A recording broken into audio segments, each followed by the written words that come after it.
Yes, we're wading into this. I was going to wait till Tata's Tuesday to do this, but it's a news story, so I want to jump on it. Joss Whedon says his Jurassic World tweet was bad form. Now, what was he referring to? Other than, speaking like he's doing a Vampire the Masquerade LARP. Bad form? Bad form? When did he suddenly become an effete British gentleman? But what he said was, well, we got the tweet down here, that the clip was, wait for it, I'm still too busy wishing this clip wasn't 70s era sexist. She's a stiff, he's a life force. Really? Still? And if you'll notice, it's in response to the Mary Sue, which is a feminist website. So we've got a man, a white man, not that his race matters for this discussion, but we've got a white man telling a feminist site how to woman. And so we have a comparison here of the Mary Sue, finding Chris Pratt extremely attractive. They'll have to explain that one to me, but that's just me. They're finding Chris Pratt extremely attractive. Joss Whedon is saying he's a life force. Now, I'm very glad that, in 2015, a man is comfortable enough talking about another man's life force.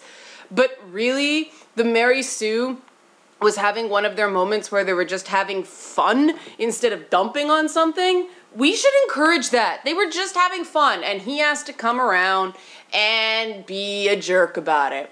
70s era sexist. Now that's a very interesting choice of words to me. 70s era sexist. Now there's something very interesting about the 70s in that it was the time when second wave feminism was really roaring, really at its peak. So I find it's interesting that he's calling it 70s era sexist. I'm not quite sure what he means by that, because instead of talking about, what 70s era sexist means, what's wrong with it, why he said it, he just said, I shouldn't have tweeted it. I don't ever say things about other people's work that are negative. Oh, that's such a crock. Everybody says things about other people's work that are negative. That's bad form. It's not what a gentleman would do. All right, Joss Whedon, your comment about your 70s era sexism could be construed as Victorian era sexism. Not what a gentleman would do. It's not what a decent person would do, period. This has nothing to do with breeding. This has nothing to do with station in life. Check your fucking privilege. But if he did that, he wouldn't be Joss Whedon. So that was just my little rant. According to Joss Whedon, I shouldn't say things about other people's work that are negative. Well, why the hell not? Why the hell not? Why shouldn't he use his power and influence to call out things he thinks are wrong?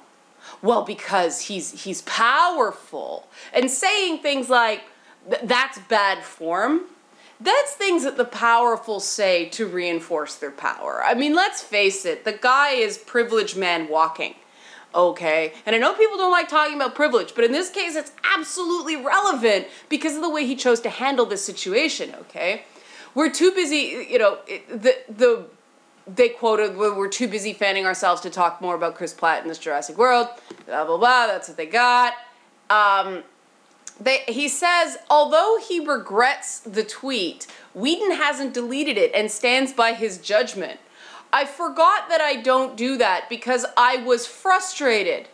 Well, that's a wonderful reason to tell a woman they're womaning wrong. That he's frustrated. What, did the women get uppity?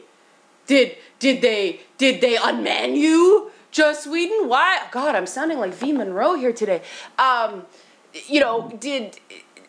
You were frustrated that a woman had an opinion? Joss Whedon, you didn't just criticize the movie. You called out a feminist website because they were having fun. Okay? But he said he was frustrated. Oh, because, you know, privileged men don't get angry. They get frustrated, right? You know, it's in 2015, it's not okay for a man or a woman, quite frankly, to say we're angry. That's bad. Oh, anger's bad. Intelligent people don't get angry. They get frustrated. And saying I was frustrated for somebody in Joss Whedon's position is pretty much a get out of jail free card for any bad behavior of this sort. That's the way this game works, folks. Don't be fooled by it. He said, I felt like I was seeing something that was problematic. Dude, you said problematic to Variety? Problematic. Women thinking Chris Pratt is cute is problematic? Says who, man with a capital M? You know, what I said was pretty clear, but I think it was the wrong venue for me to be saying that. That's bad form all over again. Either you feel that way and you say it, or you don't feel that way and you don't say it. But here's the kicker line. And this was the one that I'm like, oh, I can't wait. I can't wait. Red Hulk must go Hulk on Avengers director, okay? That's dinner party conversation. I never want to have a dinner party with Joss Whedon ever if he's going to bring up fucking words like fucking problematic at a fucking dinner party, okay? 70s era sexist? I don't fucking want to be at a dinner party where someone's going on about something being 70s era sexist. And I'm a feminist, and why is there a fucking ad playing? What's going on? Oh, screw you. That better not have come through. All right. Sorry, a Daily Mail ad is running in the background. Screw you, Daily Mail. I closed the window. Take that. Take that, Daily Mail, your advertisers. Okay, I don't even know if that came through on the video. Let's hope it did, or else I sound really silly. Okay, so Joss Whedon thinks that talking about a goofy little movie is 70s era sexist. That's dinner party conversation. Good Lord, man. Go out and have fun. Okay? You're not Bertrand Russell. Okay? You're Joss Whedon. Have you seen your body of work? We're going to get to that in a little bit. But first, I want to run the problematic Jurassic World clip. Okay? You ready for this? You ready for this startling example of 70s era sexism? By the way, 1975 was the time that toys were least gendered in all of human history. Yeah. Okay, so they're talking about dinosaurs. The exhibit opens to the public. Let's full screen this. Mr. Mizrani wanted me to consult with you. Okay. You want to consult here or in my bungalow? Okay, so he's a pig and a dumbass and a man boy. And she says it's not funny. Okay, she stands up for himself. Evaluate the paddock for vulnerabilities. Why me? I guess Mr. Mizrani thinks since you're able to control the raptors. See, it's all about control with you. I don't control the raptors. It's a relationship. It's based on mutual respect. Oh, okay. And I never had a second date. Slam. Excuse me, I never wanted a second Prints date. out an itinerary for a night out. Okay. I'm an organized person. What kind of a diet doesn't allow tequila? All of them, actually. That's funny. What kind of a man shows up to a date in board shorts? What's Central America? It's hot. Okay. Can we just focus on the asset, please? Not a great delivery of the line, but Look, I get it. he is the asset in this clip, by the way. Decisions, it's probably easier to pretend these animals are just... Look, you can see down his shirt. But they're not. This is a way of delivering exposition. They're alive. He's being sensitive. You might have made them in a test tube, but they don't know that. They're thinking, I gotta eat. I gotta hunt. He's defending his dinosaur babies. Yeah, okay, we got that part. And that's her reaction. One of those things, right? Slam. Okay. Now, what is this terrifying thing? Okay, we're gonna stop this. But that's the clip that he found 70s era sexist. This thing is terrifying, whatever this thing is, but we're gonna wait for it to do its thing so I can stop it. Stop it. Back to this. So, that was the big 70s era sexist clip. Was it shticky? Sure, it was pretty schlocky. That scene is not gonna win any Oscars, okay? That is not Academy Award winning material. No one denies that. But sexist? I've watched this clip 3 times now, trying to see it. And I can see there's definitely a 70s era career woman thing going on, but that wasn't sexist at the time. That was showing, Mary Tyler Moore style, that women could be career women. And I think it's very interesting that Joss Whedon takes issue with this, but I'm not going to read into his mind. He was probably, he was responding to basically what he said, that, Chris Pratt's, it is Chris Pratt, right? I get him and Chris Pine confused, and that's because, Chris Pratt, right, okay. So, Chris Pratt is the, according to Joss Whedon, fun guy. To me, he's like irresponsible, punch him in the face guy. And she is, I don't know her name, the actress, is Ron Howard's daughter, apparently. But she is the career woman, right? And she's kind of uptight, well, very uptight. She makes a clipboard for their date. And, okay, they have past sexual history. That's, well, non-sexual history, it sounds like. That's what he's mad about. But that is very 70s. But, we're establishing not highly developed characters and then getting the idea that he is cuddly with dinosaurs. Now, one could claim that this is actually a reversal of gender roles, in that she's the get-it-done type and he's the nurturer. But he was allowed to be, sort of the Wolverine, and she was the Cyclops in this scene. And so Joss Whedon reacted to him being fun. And I think that was his interpretation of the whole thing. I didn't think he was really fun at all. I'm like, one of these guys again? Really? Like, of the 2 people I'd rather carpool with, it'd be her. Because he seems like the type of guy who would fart in a car and think it was funny. As I said, not especially well-constructed characters, but in terms of gender in cinema, they traded jokes. He didn't get every punchline. Right? She got that, what kind of diet doesn't have tequila in it? All of them. She got a joke, he got a joke, they went back and forth. The camera was looking down his shirt, it wasn't panning up her legs. The butt in question that was front and center in those things was his. So yes, I suppose you could say there was some sexual objectification going on, but the sexual objectification was happening to the man. He's clearly the hunk of meat in this clip, right? Although I love her outfit and I really like her hair. I like her haircut. I'm thinking of being inspired by that haircut because it looks awesome. So, Joss Whedon thought this was horribly problematic and 70s era sexist. And okay, here we go. Here we go. Joss Whedon's recent work. All right, here we go. Here we go. The Avengers, billion-dollar movie. And we have Black Widow being beaten up by 3 men while she is essentially in her underwear. No, the seductively torn clothes. And we don't know what she's saying. Oh, come on. We don't know what she's saying here, so we just have to look at her revealed back and elegantly coiffed hair, okay? This is the issue with scenes like this. What we are looking at here, folks, is rape myth in action, okay? And everybody's like, oh God, please no, not this stuff, please no. Let's find another thing here. Are we starting? Okay, here we are. They are intimidating her.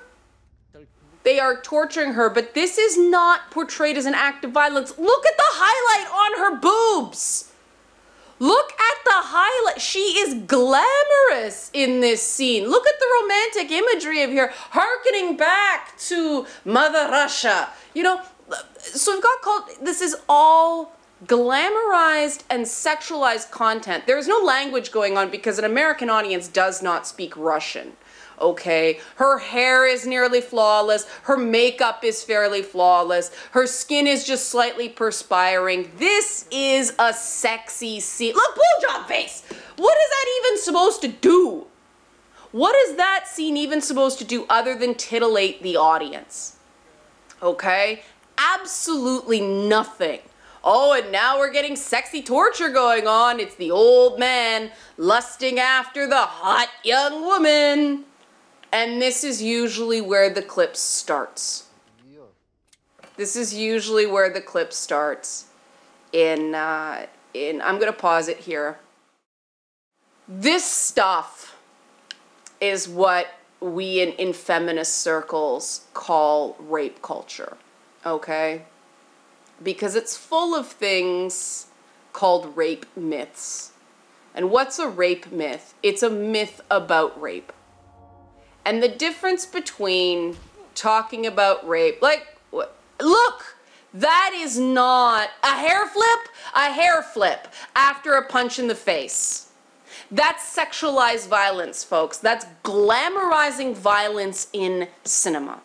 Okay? And this is when we get into the whole thing of how can we show this stuff, because this sort of thing, you know, gendered violence in dangerous professions, it's a part of life, so we should be able to show it. Well, guess what? In the real world, it doesn't look like this. If she had just sustained a prolonged beating session, if she was actually being tortured, she wouldn't look pretty. The difference between depicting a scene like this as an act of violence and depicting a scene like this as an act of sex is things like that. Mess up her hair, make her makeup run, don't have, you know, prolonged shots on her exposed back. It's confusing the issue, Joss Whedon.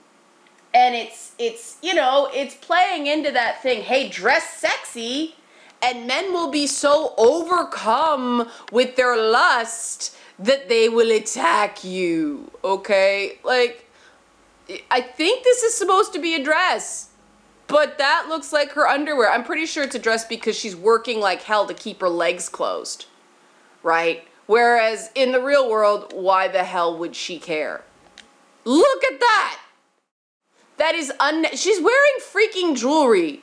And those restraints wouldn't restrain anybody. There's no irritation around the bonds. It's, you know, they've deliberately made the back of the chair look like, you know, bare back.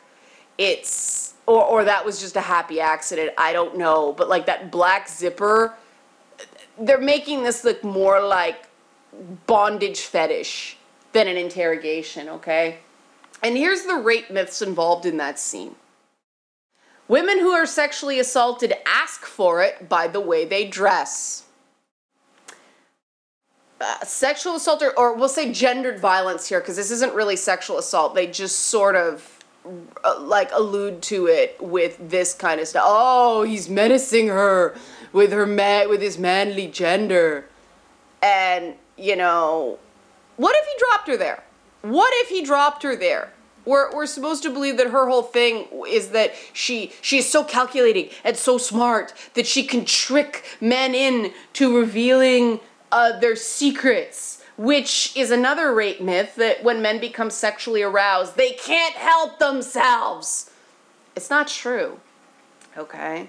You know, the other thing, as I talked about here, rape being an act of sex, or sexual violence being an act of sex. Like, look at the highlight. Look at the glamour in this shot. If you were looking at this shot, would you say this is an interrogation, or would you say this is a photo shoot? Her lipstick isn't even smudged, and she just got punched in the fucking face.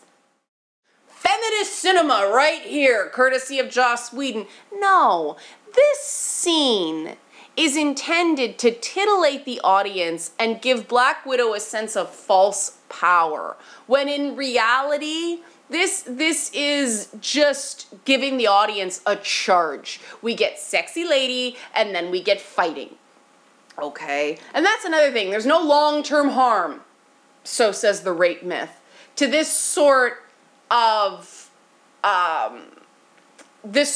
encounter, a woman being restrained and dominated and intimidated without physical injury. Now, I mean, okay, she was punched in the face. That's gonna leave a freaking mark. But not in Avengers World! Keep in mind that Black Widow has no actual superpowers. She's a human being. She's not an alien or has a super suit or anything like that. She just shoots guns and apparently makes men think with their dicks.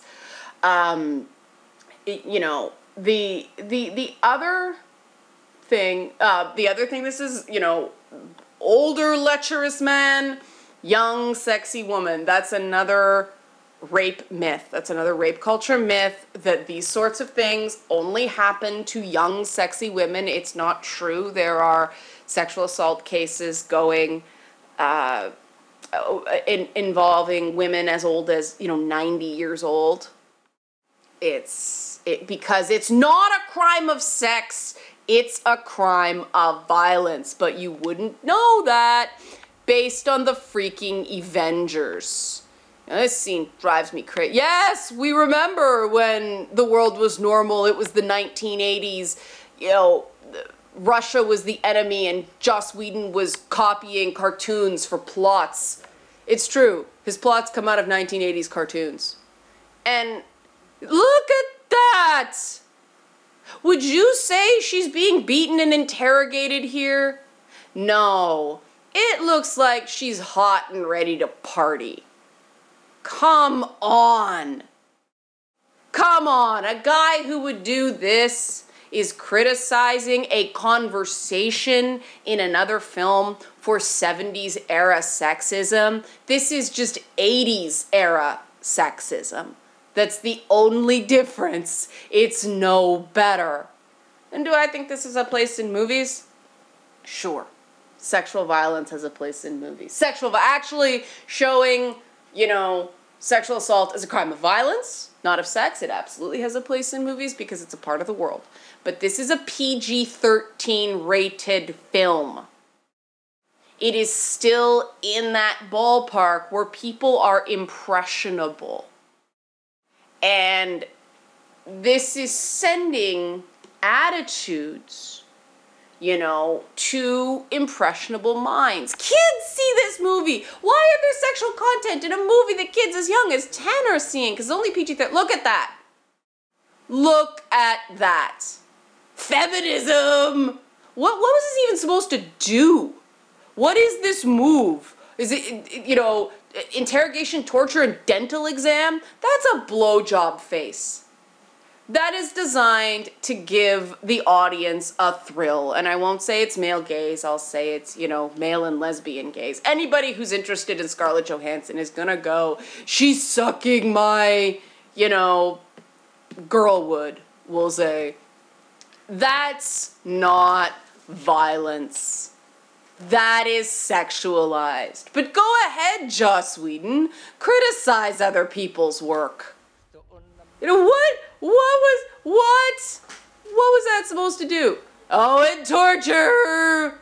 This actually made me think of that occlumency scene in Harry Potter that people have sexualized as well, because there's Harry panting in the chair, and there's Snape with torture devices for no reason. Yeah, people sexualize that.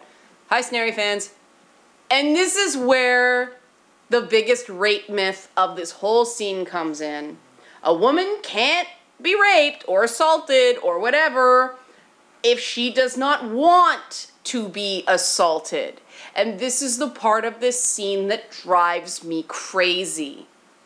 In real life, she's tied to a chair, surrounded by 3 guys with, what? Are you kidding? I'm working? This moron is giving me everything. Like, they'd shoot her right there. They would shoot her in real life. They have guns. She has just made it clear that not is all as it seemed. They would shoot her dead. This is stupid.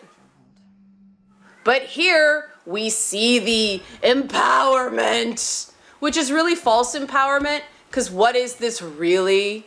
What is this really? This is the Joss Whedon girl fight fetish all over again. Women fighting is not necessarily empowerment. It depends on how it's depicted. And notice how many, remember what I think, you know what I think of in that scene? I thought of that scene in Agents of S.H.I.E.L.D. where Skye runs and we get the booby jiggle and everybody called Skye Boob Girl for the first 3 episodes because that's all she freaking did. Like, that's not even, have you ever tried to run in pantyhose and no shoes? You slip all over the floor. You slip all over the floor. And this is not empowerment. Oh, here we go. Here we go. And now she's getting her due. That would dislocate his hip, by the way. And she picks up her shoes. Oh, what a hyper feminine moment. I'll brief you on everything. You know, and now we get the character reveal. Here she is, Natasha Romanoff, Black Widow. The guy who made that is criticizing another film for 70s era sexism. Unless he's saying that it should have been 80s era sexism, which, you know, was the rise of beefcake cinema and the thong simultaneously. Unless he's saying that it should have been 80s era sexism as opposed to 70s era sexism, Joss Whedon does not have a leg to stand on when it comes to gender media critique. If he's not willing to look at his own body of work, and I will remind you that this is the same film where Black Widow got called a mewling quim by Loki, even though before that we had no indication in the original Thor movie that Loki was at all sexist or had evil in that way. He's closest to his mother, and she would have smacked him with a sword for that kind of comment. All of a sudden, he's calling her a mewling quim. Now, this was defended at the time because, oh, she extracted information that turned out to be useless. Now, the best scene in the whole film for me in terms of Black Widow is when she's being chased by the Hulk through the helicarrier and she actually looks terrified. I would be terrified. I would be shit my pants terrified if I was being chased by the Hulk through the helicarrier. But, you know, this scene and the scene with Loki are supposed to be demonstrations of why she belongs on the Avengers. She twists men into making mistakes using her feminine wiles. That's dangerous. That's dangerous. Dangerous. It's this, you know, the behavior depicted by the woman in the Jurassic Park clip is not an imitatable behavior that will get a woman killed in real life. If women start trying to leverage their sex appeal in dangerous situations, that will. So if you take the two scenes side by side, like I have now, which is actually worse? Okay.